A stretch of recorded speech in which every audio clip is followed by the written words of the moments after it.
গতকাল 12 June 2025 flight দুর্ঘটনার সবচেয়ে নির্ভরযোগ্য আপডেটের তথ্য নিচে তুলে ধরছি। ঘটনার সংক্ষিপ্ত বিবরণ। Cargo air India flight AI-171 একটি বোয়িং 787 ড্রিমলাইনার। উদ্দেশ্য ছিল আহমেদাবাদ থেকে লন্ডন গেটওয়ে যাওয়া। উড্ডয়নের সময় ছিল দুপুর 1:38 ভারতীয় সময়। ঘটনাস্থান ছিল আহমেদাবাদের সর্দার বল্লভভাই প্যাটেল বিমানবন্দর এলাকা। মেঘানীনগর আশেপাশের এলাকার একটি মেডিকেল কলেজ হোস্টেলে আছড়ে পড়ে বিমানটি। যাত্রী তথ্য, প্রাণহানির পরিসংখ্যান।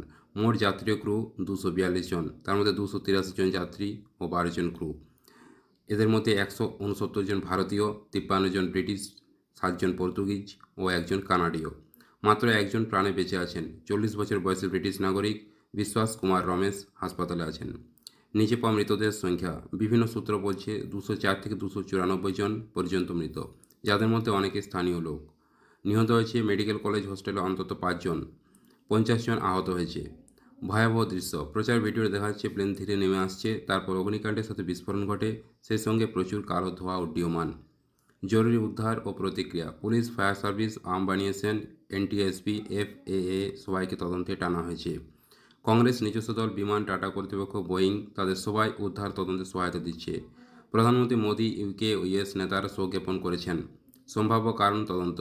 আপাতত কোনো নির্দিষ্ট কারণ সামনে আসেনি, তবে বোয়িং 787 এর টেকনিক্যাল ফ্ল্যাপ বা এয়ার স্পিড সমস্যা বা ইনস্ট্যান্ট পাওয়ার লস ইত্যাদি বিবেচনায় আনা হচ্ছে।